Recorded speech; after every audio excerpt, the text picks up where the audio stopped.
Hi everyone. तो आज हम बात करने वाले हैं ऑर्डर ऑफ रिएक्शन की।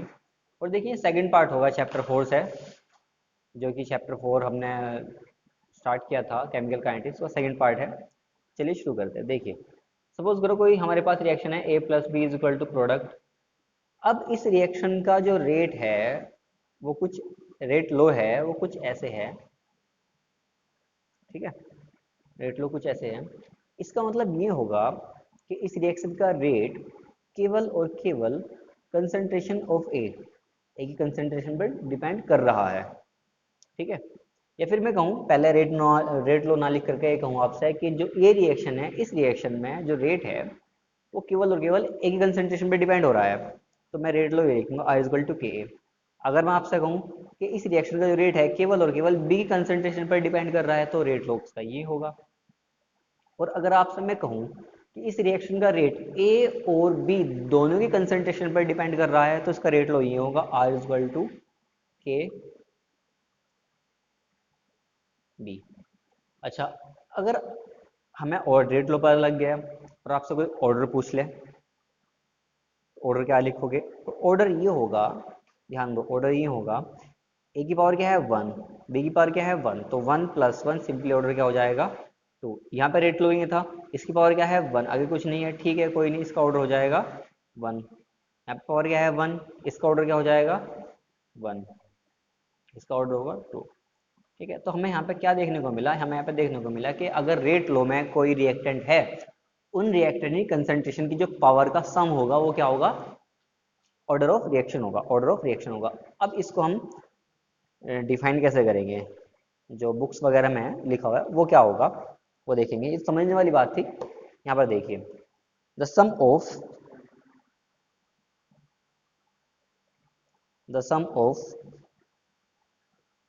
पावर्स लिखूंगा मैं, आप एक्सपोनेंट भी लिख सकते हो, कोई प्रॉब्लम नहीं है। The sum of powers to which the molar concentration molar concentrations in the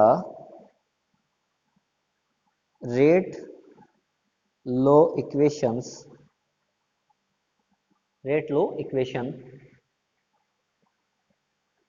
are raised to express the observed rate of reaction is called the order of reaction।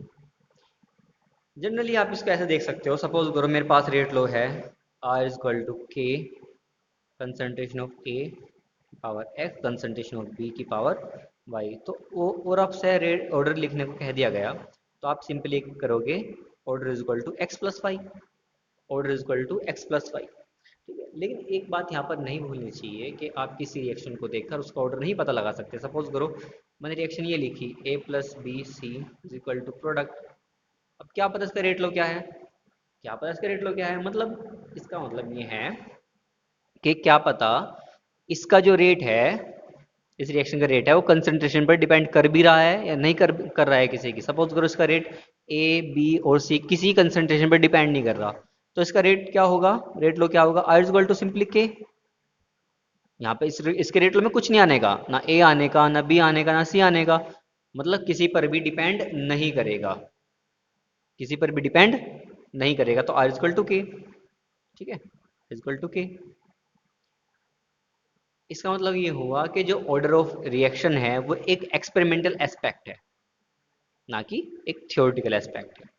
Suppose करो मैं आपको रिएक्शन लिख कर दे रहा हूँ H2 plus C L two is equal to 2HCl। अब देखने से लग रहा है कि इसका जो रेट है वो हम रेट ऐसे लिख देंगे आई इज इक्वल टू के हाइड्रोजन कंसंट्रेशन और Cl2 की कंसंट्रेशन, है ना। इसका ऑर्डर 2 लग रहा है देखने से, लेकिन ऐसा नहीं है, ऐसा बिल्कुल भी नहीं है। इसका ऑर्डर होता है 0। इसका क्या ऑर्डर होता है? इसका 0 ऑर्डर रिएक्शन है, ध्यान रखिएगा। कैसी रिएक्शन है? 0 ऑर्डर रिएक्शन है, ठीक है।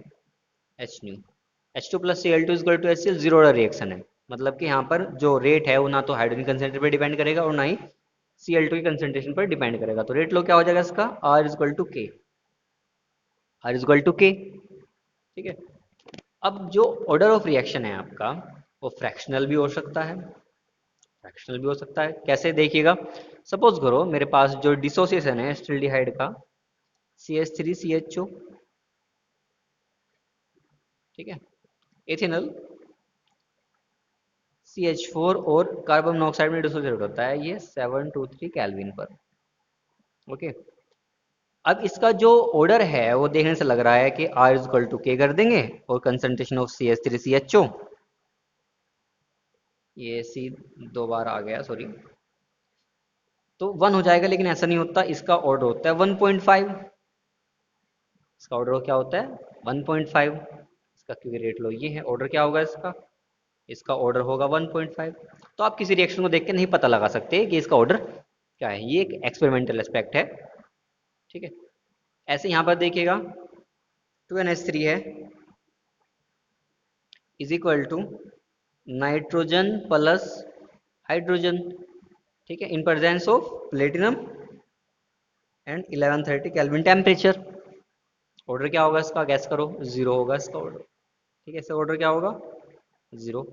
Order is equal to zero. कैसे, ध्यान दो, जो इसका रेट लो है वो कुछ ऐसे होगा, R80 rate is equal to k concentration of NH3। देखने से लग रहा है 2 आएगा लेकिन जीरो आता है, तो रेट क्या हो गया इसका इज इक्वल टू के, मतलब कि एक जीरो ऑर्डर रिएक्शन है क्योंकि इसके रेट लो में ना NH3 आ रहा है, N2 कुछ नहीं आ रहा। ओके। अच्छा, एक और इम्पोर्टेंट एग्जांपल है यहाँ पर कंपटीशन में पूछा जाता है, जो यहाँ पर HI का डिकम्पोजिशन है on gold surface. Decomposition of HI on gold surface क्या बनेगा, वो सिंपली पता ही है, हाइड्रोजन और आयोडीन। ठीक है, लेकिन सवाल ये है इसका ऑर्डर क्या होगा, इसका ऑर्डर क्या होगा। अब इस रिएक्शन का रेट पूरी रिएक्शन में क्या होता है, कांस्टेंट होता है। ठीक है, ये जो रिएक्शन है आपकी, इस पूरी रिएक्शन में रेट कांस्टेंट होता है। ठीक है, तो इसका ऑर्डर भी क्या होना चाहिए, इसका ऑर्डर होना चाहिए जीरो। गोल्ड की लिए बात करी हमने, गोल्ड में क्या हुआ इसका जीरो ऑर्डर हुआ। ठीक, गोल्ड में क्या हुआ, जीरो ऑर्डर हुआ। यहाँ पर अगर हम सिंपली किसी HI, तो गोल्ड सरफेस की बात करी हमने, गोल्ड सरफेस में क्या हुआ, जो रिएक्टेंट था उसका गोल्ड सरफेस पर जो कंसंट्रेशन थी वो कांस्टेंट थी, रेट क्या हुआ इसका, कांस्टेंट हुआ। ठीक है, लेकिन अगर हम सिंपली HI की बात करते हैं और HI का डिसोसिएशन करते हैं तो उसका रेट देखते हैं क्या होगा। यहाँ पे हम इस बार गोल्ड नहीं रखेंगे, हाइड्रोजन प्लस आयोडीन। अब इसका रेट आपसे किसने पूछ लिया तो इसका रेट होगा R equal to k concentration of HI का स्क्वायर। इस बात को ध्यान रखिएगा, ये क्वेश्चन इसलिए इंपॉर्टेंट है कि अगर आप HI का जो डिकम्पोजिशन है गोल्ड पर कर रहे हो तो ऑर्डर जीरो, और सिंपली कर रहे हो आप तो HI का स्क्वायर। तो इस बात को ध्यान रखिएगा। अब ऐसा भी नहीं है कि सभी रिएक्शन की जैसी होंगी। एक अब छोटा सा एग्जांपल और है, ध्यान दो, जैसे आपका हाइड्रोजन और ब्रोमीन है 2HBr बनता है, इसका जो ऑर्डर होगा, मैं पहले इसका रेट लिख रहा हूँ, ऑर्डर आप अपना पता कर लीजिएगा। I इक्वल टू के, हाइड्रोजन की तो एक कंसेंट्रेशन पर डिपेंड करेगा और ब्रोमीन की आधी कंसेंट्रेशन पर डिपेंड करेगा। अब ये भी है ना, तो एक्सपेरिमेंटल एस्पेक्ट है, आप एक्सपेरिमेंट से पता लगा सकते हो किसी भी रिएक्शन का ऑर्डर। अब यहाँ सवाल कैसे आते हैं, ध्यान दो, सवाल यहाँ पे ऐसे आते हैं, सपोज करो आपसे पूछ लिया गया, आपसे यहाँ पर पूछ लिया गया कि calculate the overall order of reaction which has the rate expression. ध्यान दो, दोबारा क्वेश्चन बोल रहा हूँ मैं, calculate the order of, calculate the order of, calculate the overall order of reaction which has the rate expression. कौन कौन से, हमने पहला ले लिया रेट इज इक्वल टू के, ए की पावर हाफ और b की पावर 3/2। इसका ऑर्डर क्या होगा, लेकिन कब निकालोगे आप, जब आपको रेट एक्सप्रेशन दिया हो। ऑर्डर क्या निकालोगे, ओवरऑल पूछा है हाफ और 3/2, कितना निकलेगा, सिंपली 2 निकल जाएगा, है ना, सिंपली 2 निकलेगा। अगर वो पूछता ऑर्डर, तो क्या पूछा है, ओवरऑल ऑर्डर। अगर पूछेगा order with respect to A, क्या होगा, half. With respect to B क्या होगा, 3/2, 1.5। सिंपली कुछ ज़्यादा नहीं आता, एक नंबर में क्वेश्चन आता है यहाँ पे, इस तरह का अगर आएगा तो। और देखते हैं एक क्वेश्चन, उसको मुझे लिखना पड़ेगा। यहाँ पर देखिएगा, क्वेश्चन जो है ये इम्पोर्टेंट क्वेश्चन है, और यहाँ पर 2018 कंपार्टमेंट में आया हुआ क्वेश्चन है। 2018 सीबीएसई बोर्ड कंपार्टमेंट में आया हुआ क्वेश्चन है। तो ये कहता है for a reaction A is equal to B, the rate of reaction becomes 3 times when the concentration of A increased by 9 times, what is the order of reaction. ये कहता है कि जब आप एक कंसंट्रेशन को 9 गुना बढ़ाते हो तो इसका रेट है वो 3 गुना बढ़ जाता है। आपको ऑर्डर बताना है रिएक्शन का, कि ऑर्डर क्या है। देखते हैं चलो क्या होता है इसका ऑर्डर। सबसे पहले इसका आंसर में देखिएगा, एन कंसिडर कर लो इसका जो ऑर्डर है। Suppose the order of reaction हमने एन कह दिया, ठीक है। और इसका हम जो रेट लो कह देते हैं, रेट लो कंसिडर करते हैं कि कंसंट्रेशन ऑफ ए की पावर एन, यही तो होगा, एक रिएक्टेंट है। यहाँ पर हम कंसंट्रेशन ऑफ ए को स्मॉल लगा देते हैं, ठीक है। तो अब मेरे पास ये सिंपलिसिटी के लिए क्या मैंने यहाँ पर, और कुछ नहीं है यहाँ पर, इक्वेशन नंबर ए कह दिया। अकॉर्डिंग टू क्वेश्चन, क्वेश्चन में क्या कहता है कि जब आपने कंसंट्रेशन ऑफ ए 9 टाइम्स की, तो जो उसका रेट है वो कितना हो गया, 3 गुना हो गया। ध्यान दो, देखो जब आपने क्या किया, कंसंट्रेशन 9 टाइम्स की, तो जो उसका रेट है वो 3 गुना हो गया, है ना। अब आपको इक्वेशन 1 और 2 डिवाइड करनी है बस। करिए जरा, मैं इधर कर रहा हूँ, इक्वेशन 1 अपॉन इक्वेशन 2 या 2/1, जैसे भी आपकी मर्जी कर लीजिए। आर सार कैंसिल हो जाएगा, क्या बचेगा 1/3। कैसे क्या, कैसे के कैंसिल हो जाएगा, a/9 ए की पावर n आ जाएगा, और a से a कैंसिल हो गया।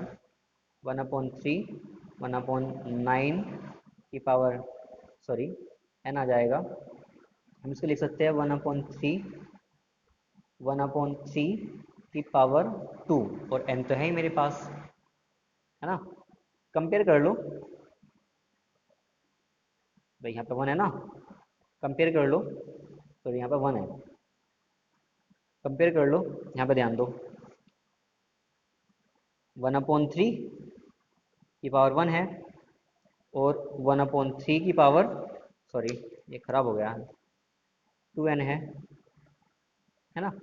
तो आपने जब कंपेयर किया तो 2n इक्वल टू 1 आ गया, और n इक्वल टू क्या हो गया 1/2। तो उसका ऑर्डर क्या हुआ, जो आपने कंसिडर किया था n, वो ऑर्डर क्या होगा, उसका हाफ ऑर्डर हो गया। इस तरह क्वेश्चन इंपॉर्टेंट हो सकता है। अब ऑर्डर के बाद एक इंपॉर्टेंट टॉपिक जो है वहाँ पे हमारे सीबीएसई बोर्ड में क्वेश्चन आता है, वो है आपका यूनिट ऑफ रेट कांस्टेंट। ध्यान दीजिए, यूनिट ऑफ रेट कांस्टेंट, यहाँ से बहुत उम्मीद होती है क्वेश्चन आने की, और आता भी, हर बार आता है, किसी न किसी तरीके से क्वेश्चन आता है। ध्यान दो, आपको एक फॉर्मूला याद करना है, आपको फॉर्मूला याद करना है जो मैं बताऊंगा। Unit of rate constant is equal to mole 1 minus n litre n-1 और टाइम इनवर्स। मैं यहाँ पे टाइम लिखूंगा, लेकिन जनरली क्या आता है, सेकंड में आ जाता है, लेकिन मैं यहाँ पे टाइम लिखूंगा। ओके, आपको ये फॉर्मूला याद रखना है, आपका क्वेश्चन हो जाएगा। कुछ नहीं है, फॉर्मूला आया कहाँ से, कुछ नहीं है, कंसंट्रेशन, कुछ जगह ऐसा भी लिखा मिलेगा आपको, कंसंट्रेशन 1 की पावर 1 माइनस n और टाइम इनवर्स, एक ही बात है। ठीक है, कोई प्रॉब्लम नहीं है इसमें, एक ही बात है। लेकिन ये आपको ज़्यादा हेल्प करेगा क्योंकि यहाँ से क्वेश्चन एकदम हो जाएगा, मन में आप क्वेश्चन कर लोगे। अब यहाँ पे n क्या है, यहाँ पे n है order of reaction, order of reaction. Suppose करो हम जीरो ऑर्डर की बात कर रहे हैं, for zero order reaction, for zero order reaction what is the unit of rate constant. आपसे पूछ लिया किसी ने तो आप क्या करोगे, यूनिट ऑफ के, यूनिट ऑफ के। मैं जीरो ऑर्डर के लिए अगर बात करता हूँ, जीरो ऑर्डर के लिए के जीरो लिख लूँ, कोई नहीं, आप के लिख लो, कोई प्रॉब्लम नहीं है। मैंने इसलिए लिखा है ताकि के जीरो पता रहे कि हम जीरो ऑर्डर के लिए फाइंड आउट कर रहे हैं यूनिट, यूनिट ऑफ के फॉर जीरो ऑर्डर रिएक्शन। क्या लिखेंगे, मोल 1 माइनस जीरो, एन की वैल्यू देखो मैं जीरो रख रहा हूँ यहाँ पर, लीटर 0 माइनस 1 और टाइम इनवर्स। अगर आप टाइम को ले रहे हो सेकंड में ले सकते हो, कोई बात नहीं। क्या आएगा आपका, mole litre inverse second inverse, answer है ना। First order reaction, for first order reaction,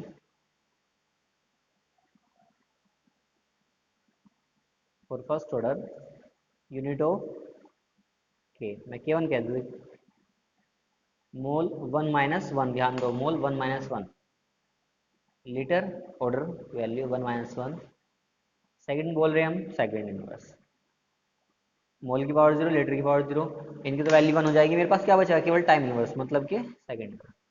ऐसे आप सेकंड ऑर्डर के लिए फाइंड आउट करोगे तो K2 क्या आएगा, K2 equal to mole 1 minus 2, litre 2 minus 1, time inverse, time किस में दे रहे हैं हम, सेकंड में। तो मोल देखिए 1 माइनस 2 मीन्स माइनस 1, लीटर 1 आएगा यहाँ पे, मैं लिख नहीं रहा यहाँ पर, और सेकंड इनवर्स तो है ही, इसकी यूनिट क्या आएगी। यहाँ पर क्या है, ऑर्डर था, यूनिट ऑफ रेट कांस्टेंट था। जो सवाल आते हैं कभी कभी वो मतलब चतुर सवाल देता है, चतुर सवाल कैसे, ऐसे k इज इक्वल टू 2.3, वो कह देगा identify the reaction order from each of the following rate constant. दो दे दिए, एक दे दिया आपको, मैं यहाँ पे एक लिख के बता रहा हूँ, k is equal to 2.3 into 10 की पावर माइनस के 5 लीटर मोल इनवर्स और सेकंड इनवर्स, है ना, ये आपको दे दिया। अब यहाँ पे क्वेश्चन कैसे करेगा, ऑर्डर पूछ लिया, व्हाट इज द ऑर्डर, कैसे करोगे, एक वैल्यू है ना, क्या करोगे, कुछ नहीं करना होता। जब आपको रेट कांस्टेंट की वैल्यू देकर इसका ऑर्डर पूछ लिया जाए तो उसकी यूनिट देख लो क्या है। इसकी यूनिट क्या है, मेरे पास लीटर है, मोल इनवर्स है और सेकंड इनवर्स, चेक तो करो कहाँ मैच कर रही है, mole inverse litre, litre second inverse, second inverse, ठीक है भाई, यही तो है भाई, है ना। किसके लिए, K2 के लिए है, मतलब सेकंड ऑर्डर के लिए है। तो इस रिएक्शन का जिसका रेट कांस्टेंट है उसका ऑर्डर क्या होगा, उसका ऑर्डर सिंपली क्या हो जाएगा, तो कुछ भी नहीं करना है यहाँ पर, है ना। हमें न्यूमेरिकल वैल्यू से मतलब ही नहीं है, हमें न्यूमेरिकल वैल्यू से तो मतलब ही नहीं है, हमें न्यूमेरिकल वैल्यू से मतलब ही नहीं है। जो मैच कर रहा है यहाँ पर देखो, सेकंड ऑर्डर की मैच कर रही है वैल्यू, आंसर है आपका। ठीक है, तो देखिए फिलहाल हम इस वीडियो में इतने रखेंगे। नेक्स्ट वीडियो में हम जो ऑर्डर है, जीरो फर्स्ट ये सब है, इन सब को हम ड्राइव करेंगे, इनके लिए इक्वेशन होती है।